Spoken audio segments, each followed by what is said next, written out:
Hey guys, welcome back. Drip and Farm for Property. I'm your host, Drip Coach, dropping knowledge bombs on all drip ecosystem related projects. And in today's video, we got to follow up to this crypto clash that I did. Go figure, once again, I triggered some people in the community. And it's always surprising to me. Like I said, I made the videos before where it's like I'm always baffled that there are people that, will take offense to no matter what it is. And it always reminds me again of my reflection here in Cambodia, like I mentioned about cutting in line or playing loud music. So when you're raised in a certain way, that becomes your reality. It's like the old parable where two young fish were swimming in the ocean. They passed an older fish, and the old fish looked at the one of the younger fish and says, "Good morning, boys. How's the water?" The young fish swim off and then stop and look at one another and say, "What's water?"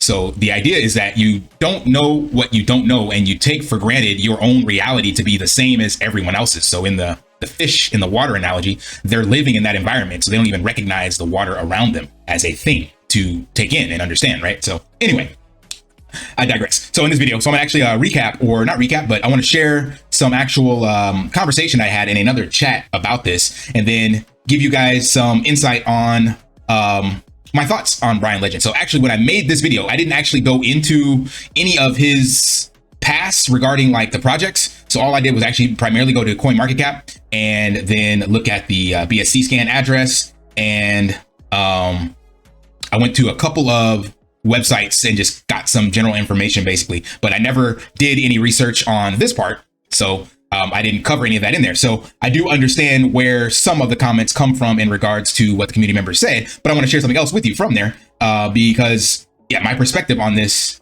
could be, enlightening for some. So first, let me share the comments. So I blinked everyone out so they remain nameless, but someone posted my video basically in this chat and said, "Coach really scraping the barrel with his latest FUD video. Think he's having a breakdown." So I couldn't help but laugh because I was like, wow, really insane. Like, to me, this was a great video. I actually had a lot of fun making it, but I digress.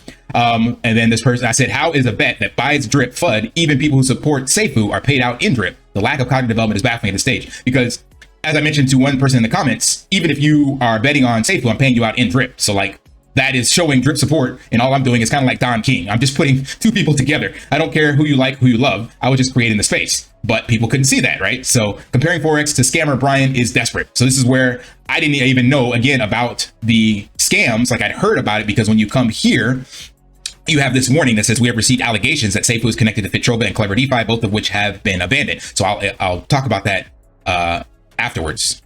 But yeah, I didn't know about how that had shaped up at that stage. When I made this, I was just actually making the content based off of just the tokenomics. So I said, sorry, that's how you see it. I just look at the numbers and the data. And if you have been around long enough, you will know that there were a lot of allegations thrown at Forex, referencing scamming and liquidity removal. And an entire community popped up and did on-chain analysis, CoffeeZilla style expose on their findings. At the end of the day, the community decides who support, and none of us know the truth on either side of the aisle. And both communities have supporters and haters. So if you have any level of cognitive thought, you'll be able to look at the data and see that the numbers only is a very logical comparison. So when this person mentioned the scam, this is when I went and actually researched. So that's why this is 2 hours later, whereas these were just like 30 minutes, because I actually was like, what, scam, huh? Don't know anything about that. So I actually looked it up. And then that's why I referenced CoffeeZilla style expose, because this was the biggest scam findings on this. But I'm not going to break this down in this video, but I'm going to kind of highlight some parts of this reference another person's comment. So let's continue.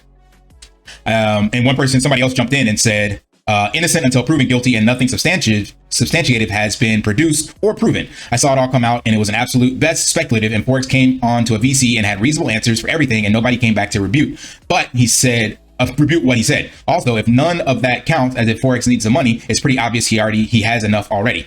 In the end, time will cease this debate, so it comes back in 24 months after the next bull run is nearing its end, and share our thoughts. And I said, totally agree, hence a logical bet on either party. I'm in the middle just watching the charts. The community decides what to do with the information. So before I go to the next one, this part is super important right here because it says innocent until proven guilty and nothing substantial has been proven or produced. I can say the same. I'm not even in Seifu. Like, well, actually, I take that back. I bought Seifu after when I heard about the Esco pool being launched with drip. So anyway, but prior to that, I didn't get in. So I knew nothing about this guy. But when you state that nothing substantial has been produced or proven, you can say the same thing about this, because Bryan came on stream, not on CoffeeZilla channel, but he has his own channel and he got in the Discord, and he gave as this person said, reasonable answers for everything, and nobody came back to rebuke what was said. So Bryan is a public facing person. He's doxxed, you can see him, and he's addressed these scams and these allegations. And even this, he basically said this wasn't a rug pull, it was just a failed project. He's like, a failed project is different than a rug pull. So he gave answers. That's all you can really say. Like, you can look at what CoffeeZilla put out and what everybody else is saying about him, but the fact that this person is publicly building,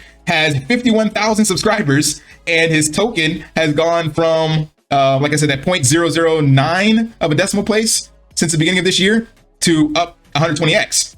So actions speak louder than words. That's all I can say. So there's a large enough community that believed what he said. And so that would be the same for Forex then. So I only had the information that was shared in other channels, and there were people that came out to rebuke that. This was just not done publicly, same way that Bryan Legend did get on CoffeeZilla's channel to rebuke this. Forex didn't get on any of the other content creators that were putting this stuff out to rebuke this. So we have to just take him at his word. As this person said, it's at best speculative, so we don't have the truth, but there's still questions I would like to have asked or addressed that I don't have answers to, but I can't. So I just got to take it at face value.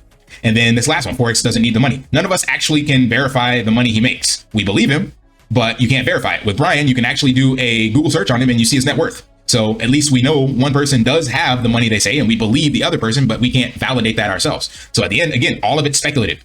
So it's the same on both sides. So then this other person chimed in and says, okay, cool, but FYI, and the reason for this chain of comments is that you definitely have an emotional / accusatory slant going on, which means the community or whomever watches you takes on that cue from you. Being totally logical, middle, and chart driven means that when things other than pure price action are involved, you take no sides, make no assumptions, and indicate no conclusions, passively or actively, at least until such time as concrete evidence is produced that is qualified via several reputable sources, ones that have no prior beef preferably, and is able to be proven to be correct in context. I agree with this person. So I actually said that all of us content creators color our content with views. Why did I do that? There we go. With views, it's inevitable, but it's neutral, be it neutral, positive, or negative. I never even got into Seifu, nor did I do any research on Bryan until I saw the info on Twitter about the new project. With Drip, I had no idea about him or Seifu or past allegations. When I looked in the chart and the community and forward-looking events had a lot of similarities. So to me, it's a rational, logical debate, which will launch first and which will have better price performance. At the end of the day, the controversy drives views for Drip, and the money earned goes towards the Drip airdrops. So I still don't see the issue. As you stated, the community that follows me supports the idea, and that's proven by the views, comments, and likes. I understand not everyone feels that way, which is great. Consume the content that makes you feel the way you want and avoid the rest. It's just that simple. So this goes back to some of the stuff I was talking about and why I pulled this up before, because it's amazing how the bulk of people, that watch it, so 145 likes and 3 dislikes and 1,300 views, right? So I agree that this could be, considered FUD or whatever. It's not Moon Boy, so it's gotta be FUD, right? Because the only thing that you're allowed to say that's not FUD is Moon Boy, like it's going to the moon and, we're all gonna be rich. So anything outside of that, of course, is FUD. So I'm gonna accept that fine as FUD, right? So what this person is saying that I'm coloring my content basically, which again, I agree, because it's back to the fish and water analogy, because you are a reflection of your upbringing and your mindset. So if you try to be unbiased, you're still biased to yourself and your views and the things in the world that you've taken in. Hence, again, what I talk about seeing here in Cambodia, like I grew up one way in the US, Western ideologies, and I come here and I'm like, what in the world is going on? Like, so I'm biased and I can't unwire that because it's part of who I am and what I grew up in. And the only way to start to unwrap some of that, or at least acknowledge that you're wired that way, is to take in different viewpoints. Unfortunately, in the Drip community, we have the echo chamber and you're not allowed to take in different viewpoints, or you're shunned if you are. So this, when another person commented back, controversy drives views for you, don't you mean? Let's not be delusional here. That's your agenda. You're willing to slander anyone, change your narrative, pivot, do anything it takes to get those views. So obviously, like I said, so if controversy was something that would kill a project, then this person putting out 1.3 million views and a legitimate person in the space, he has almost 3 million subscribers, somehow did not kill the Seifu project. So clearly, pointing this stuff out, if you are a legitimate person, will actually only benefit you, because the people who believe in you won't buy into it, and it actually fuels their fire to support it even more. So somehow the Seifu project has done 120x after having multiple people call Bryan out as a scammer, and to have a big red flag here on CoinGecko telling you that the projects that were connected to it were abandoned, but yet it seems to be doing just fine. So why can't I then put out the exact same content in the Drip community? Like, again, we should have two sides if that's the case. Like, those are the facts. When we look at the charts, we look at what's been delivered, when we look what's being done, to just turn a blind eye to that is just ignorant at best, in my opinion. And actually, I summed that up in another comment. So that's cool. Everybody has their thoughts, feelings, and opinions. I have no issues with having a slant on things. There would be very few people who do not cloud what they do with their preconceptions and such. And sometimes creators have a slant on something, and that is why they are followed. This is all very normal. My point is, you cannot say that you are data driven in the middle and just watching the charts when it's pretty clear you are not. You gotta own your slant. So I was like, very interesting. So this is actually very eye-opening. And then at first I said, in the world, before I went back and read this comment again, I said, in the world of marketing, so I'm responding to the other person, there's no such thing as bad press. Case in point, say who had a lot of controversy and they're up 120x. It didn't seem to slow them down. The communities dictate the price, not one narrative or the other. And then I was asking about this comment here saying, okay, please explain where I missed the data-driven analysis on both these projects. I compared launch dates, token holders, market cap, all-time highs, all-time lows, upcoming projects, and the bets are non-biased. So please enlighten me. The slant is that some people are unable to remove their own emotions and want everyone to regurgitate the same narrative. I don't follow that mantra. And then I went back and read this and I was like, okay, because this is the beauty of, doing self-reflection and actually some meditation, stuff like that. You can look at both sides, right? So being cognitively developed and not thinking from your lizard brain, you can take in other people's viewpoints. So I was like, okay, this person has a point. So I was like, let's go down that road. And this is where the conversation got shut down. There's actually nothing else after that, because whenever you come with logic and facts, the emotional people can't say anything back. So the conversation ended right here, because what I said is I was like, I'll actually entertain the narrative that I am slanting or skewing information simply because I believe 100% that each person's perception is their factual reality. So that's being said, let's go with that. So I'm agreeing with this person saying, okay, you know what? I'm slanting this. It's just like the fish in the water. I don't know what I don't know. Right. So it's like, my views are 100% slanted in one direction. If we agree on that, then we must agree that there's an equal slant in the other direction. Here's where, again, the conversation ends and they have nothing else to say. So if you're going to tell me that I am slanted, right? I'm fudding. I'm completely against the project. Cool. I'll embrace that and take that. I'll wear that badge. You're right. But if that's the case, then that means there has to be an equal and opposite slant. And if both those statements are true, that means the unbiased, unslanted truth is in the middle. So if the other side would be the moon boy echo chamber, that's one slant, and I am the complete opposite side, then the truth is in the middle. So I said, therefore, by simple deduction, I have an obligatory right to share this slant so that the community can make an unbiased decision. We have all seen historical campaigns that mute one side of the narrative, and that never ends well. Also, by simple deduction and vidIQ views, there is a decent amount of people in the community looking for a different slant. Thank you for the healthy exchange. I have a lot more clarity on the issues at hand now. So in the beginning, I was being defensive, when I didn't get it, I was upset with, how these people can always just say whatever I say is FUD. And then at the end, I was like, this person came very logically based and I understand where they're coming from. So, and like I mentioned in this, I said, I believe that 100% each person's perception is their factual reality, back to the fish in the water analogy. So every person believes what they believe and they think others believe that as well until they're told differently. So in this regard, the idea I'm getting at now is like, okay, fine, I'm slanting, and that means there is an equal slant in the community. But if that's the case, then I am obligated to share my slant. And clearly, by the views that people continue to watch, they want to hear the slant. They may not like it, but they want to hear the other side. So then I have a moral obligation to share that side. And if you don't want to hear the side, stop watching the content. It's really that simple. Like, I'm not begging anybody to watch my content. I'm only sharing it, and for the people that are interested in hearing it.